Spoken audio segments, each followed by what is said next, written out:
Atomic habits. छोटे बदलाव, असाधारण परिणाम। अच्छी आदतों को विकसित करने और बुरी आदतों को छोड़ने के आसान और अचूक उपाय। लेखक जेम्स क्लियर। नित्य ज्ञान ऑडियोज। मित्रों, आज से हम एक नई बुक की शुरुआत करेंगे जो हिंदी में होगी। कुछ बुक्स ऐसी है जो मुझे पढ़नी है मगर वो गुजराती में नहीं है, इसीलिए ये बुक हम हिंदी में पढ़ेंगे। हालांकि मैं गुजराती में ही बुक मंगवाता हूँ, मगर मुझे ये बुक जो आज अपने शुरू कर रहे हैं वो हिंदी में ही मिली, इसीलिए मैं इसकी रिकॉर्डिंग हिंदी में कर रहा हूँ। तो आज से जो हम बुक शुरुआत कर रहे हैं उसका नाम है एटॉमिक हैबिट्स, जिसके लेखक है जेम्स क्लियर। अच्छी आदतों को विकसित करने और बुरी आदतों को छुड़वाने के लिए आसान और अचूक उपाय। छोटे बदलाव, असाधारण परिणाम। ये आज अपने चैनल की पहली हिंदी बुक होगी जो मैं आपके साथ शेयर करूंगा। आशा है आपको गुजराती के अलावा भी हिंदी बुक भी पसंद आएगी। तो चलिए मित्रों, शुरू करते हैं एटॉमिक हैबिट्स। एटॉमिक। एक, किसी भी चीज़ की अत्यंत छोटी मात्रा, किसी बड़े तंत्र की सबसे छोटी इकाई जिसे और अधिक घटाया नहीं जा सकता। दो, असीमित ऊर्जा या शक्ति का स्रोत। हैबिट यानी एक रूटीन या अभ्यास जो नियमित रूप से किया जाता है, किसी विशेष स्थिति में अपने आप होने वाली प्रतिक्रिया। नित्य ज्ञान ऑडियोज।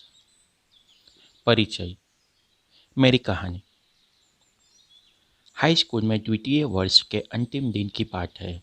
मेरे चेहरे पर बेसबॉल का बैट लगा। मेरे क्लासमेट ने इसे तेजी से घुमाया और वह हाथ से छूट गया और हवा में उड़ते हुए मेरी ओर आया। मैं समझता उससे पहले ही वह मेरी आंखों के बीचों बीच लगा। टक्कर के क्षणों को लेकर मेरी कोई स्मृति नहीं है। बैट इतनी तेजी से मेरे चेहरे पर लगा कि उससे मेरी नाक को खराब करके उसे यू के आकार में कर दिया। इस टक्कर से मेरे दिमाग में कुछ नरम उत्तक मेरी खोपड़ी के भीतर चले गए। एकदम ही मेरे सिर में सूजन उभर आई। एक क्षण से भी कम समय में मेरी नाक टूट चुकी थी, खोपड़ी में हड्डी टूट थी और आंखों के दोनों सॉकेट हिल चुके थे। जब मैंने आंखें खोली तो देखा कि लोग मेरी ओर मदद के लिए भाग रहे हैं। मैंने नीचे देखा तो कपड़ों पर नाच धब्बे थे। मेरे एक क्लासमेट ने अपनी शर्ट निकाल कर मुझे दी। मैंने नाक से बह रहे खून को रोका और उसको रोकने का प्रयास किया। मैं अभिचित और दुविधा में था। मुझे पता नहीं था कि मैं कितने गंभीर रूप से जख्मी था।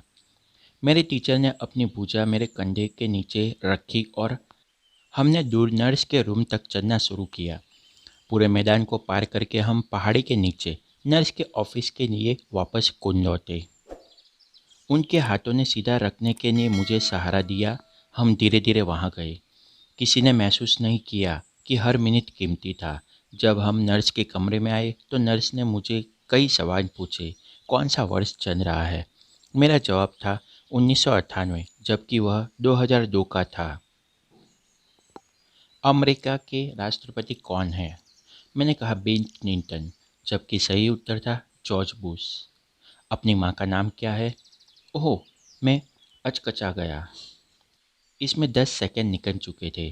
पेटी, मैंने सामान्य तरह से कहा, जबकि मैं यह देख नहीं सकता था कि मुझे अपने ही माँ का नाम याद करने में 10 सेकंड लग गए। यही अंतिम प्रश्न मुझे याद है। मेरा शरीर मस्तिष्क की सूजन झेल नहीं सका। एम्बुलेंस में पहले ही मैं होश खो चुका था। कुछ ही मिनट बाद मुझे स्कूल में स्थानिक हॉस्पिटल ले जाया गया। वहां पहुंचने के बाद मेरे शरीर ने धीरे धीरे काम करना बंद कर दिया। मुझे निकलने में एवं सांस लेने में परेशानी होने लगी। कुछ ही देर में सांसें बंद हो गई। डॉक्टर ने तेजी से मुझे ऑक्सीजन दिया।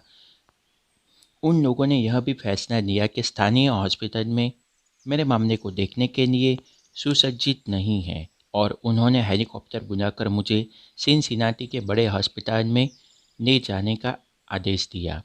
मुझे आपातकालीन कक्ष के दरवाजे से निकलकर हेलीपैड की ओर ले जाया गया।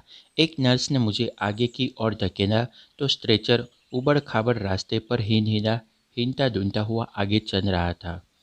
दूसरी नर्स ने हाथ से मेरी सांस को पंप किया। मेरी मम्मी कुछ ही देर पहले ही हॉस्पिटल में आई थी और हेलीकॉप्टर में मेरे पास आ गई। मैं बेहोश था और खुद सांस नहीं ले पा रहा था। उन्होंने ही उड़ान में मेरे हाथ थामे रखा। मेरी मम्मी ही मुझे हेलीकॉप्टर में ले गई। मेरे पापा घर गए और उन्होंने मेरे भाई बहन को यह जानकारी दी। वे जब मेरी बहन को बताने लगे तब उनके आंसू निकल पड़े कि वे इस रात मेरी बहन की कक्षा 8 की ग्रेजुएशन सेरेमनी से वंचित रह जाएगी। मेरे भाई बहन को परिजनों और मित्रों के यहाँ छोड़ने के बाद वे सिनसिनाटी में मेरी मम्मी के पास आ गए। जब मैं और मेरी मम्मी हॉस्पिटल में छत पर हेलीकॉप्टर से उतरे तो 20 डॉक्टर और नर्स दौड़ते हुए हेलीपैड पर आए और मुझे भीतर ले गए। तब तक मस्तिष्क में सूजन इतनी अधिक हो गई थी कि मैं बार बार सदमे के बाद की स्थिति में जकड़ जाता था। मेरी अस्थियों को जोड़ना था, लेकिन सर्जरी की स्थिति नहीं थी। मुझे तीसरे दिन एक और बार जकड़न की शिकायत के चलते चिकित्सकीय परीक्षण के लिए कोमा में लाते हुए वेंटिलेटर पर रख दिया गया। मेरी मम्मी पापा इस हॉस्पिटल से अपरिचित नहीं थे। 10 वर्ष पहले जब मेरी बहन को 3 वर्ष की आयु में ल्यूकेमिया बताया गया था तब वे इसी इमारत में भूतल पर उसे लाए थे। तब मैं 5 वर्ष का ही था। मेरा भाई 6 माह का ही था। 2.5 वर्ष के कीमोथेरेपी के उपचार व मेरुदंड बोन मैरो की बायोप्सी के बाद मेरी बहन कैंसर से मुक्त हो गई और हंसते खेलते वहाँ से निकल आई। 10 वर्ष के सामान्य जीवन के बाद मेरे मम्मी पापा उसी जगह अपने एक और बच्चे को लेकर आ गए थे।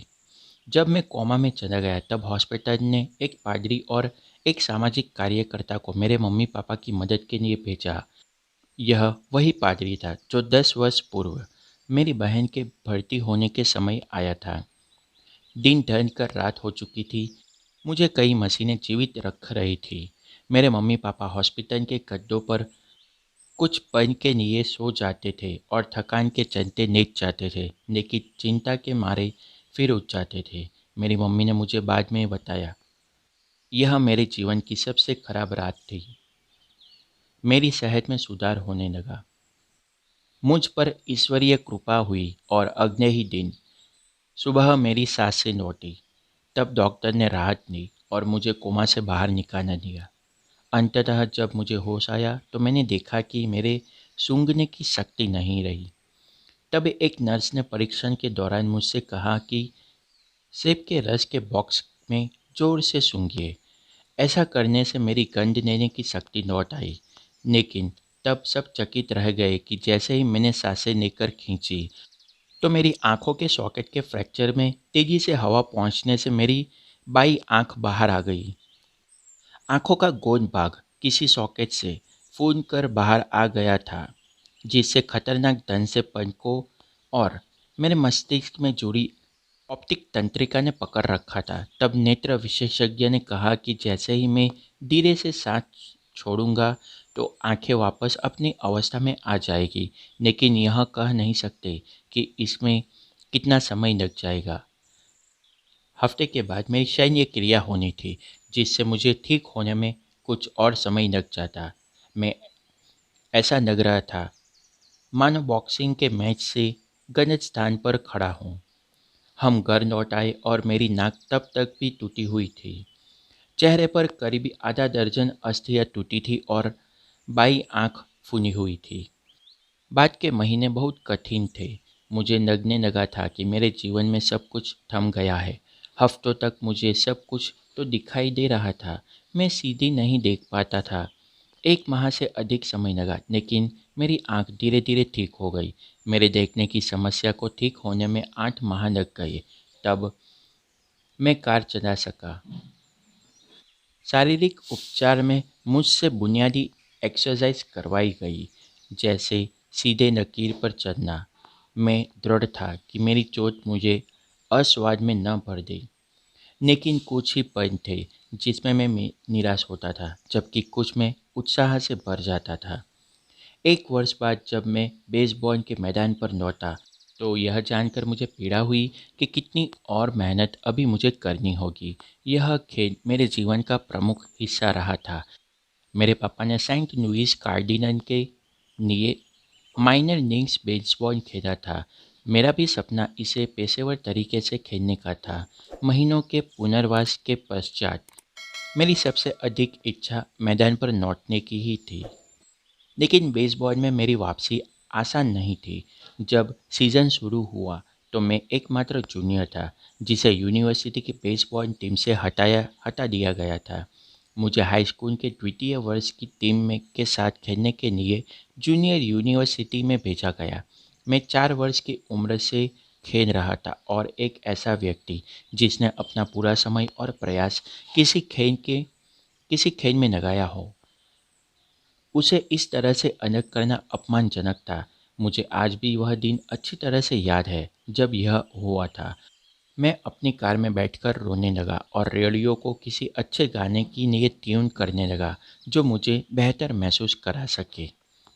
वर्ष भर के आत्मसंदेह के बाद मैं यूनिवर्सिटी टीम में सीनियर के रूप में शामिल हो सका, लेकिन मैं मैदान में बहुत ही कम जा सका। कुल मिलाकर हाई स्कूल यूनिवर्सिटी बेसबॉल की मैंने 11 पारियाँ खेली, जो मुश्किल से किसी एक गेम से थोड़ी सी ज़्यादा थी।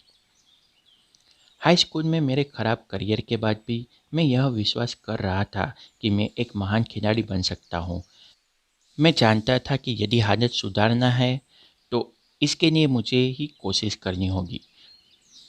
चोट लगने के 2 वर्ष बाद निर्णायक मोड़ तब आया जब मैं डेनिसन यूनिवर्सिटी से जुड़े कॉलेज में जाने लगा। यह नया आरंभ था। यही वह स्थान था जहाँ मैंने पहली बार समझा कि छोटी आदत में कितना विस्मयकारी सामर्थ्य रहता है। नित्य ज्ञान ऑडियोज़। दोस्तों, आशा रखता हूँ कि यह ऑडियो बुक आपको पसंद आ रहा है, और अगर ये आपको पसंद आ रहा है तो मेक श्योर कि आप इस ऑडियो बुक को लाइक करें, इस चैनल को सब्सक्राइब करें ताकि ऐसे ही ऑडियो बुक और आपको मिलते रहे, और नोटिफिकेशन बेल आइकॉन भी हिट कर दे ताकि जैसे ही नए ऑडियो बुक अपलोड हो तो आपको तुरंत ही नोटिफिकेशन मिल जाए। और अगर आपको मेरा काम पसंद आ रहा है तो इसे ज़्यादा से ज़्यादा लोगों को शेयर भी कीजिए ताकि उनको भी इस ऑडियो बुक के फ़ायदे मिल सके। अगर ऐसे ही ऑडियो बुक आपको और चाहिए तो इस चैनल को सब्सक्राइब कीजिए और इसे ज़्यादा से ज़्यादा अपने ग्रुप, फ्रेंड्स, फैमिली में शेयर कीजिए। और मुझे ये भी बताइए कि आपको ये हिंदी ऑडियो बुक कैसा लग रहा है, और अगर कोई कंप्लेन या कमेंट हो तो नीचे कमेंट्स बॉक्स में ज़रूर बताइए। आशा रखता हूँ आपको ये ऑडियो बुक पसंद आया होगा। आपका दिन शुभ रहे।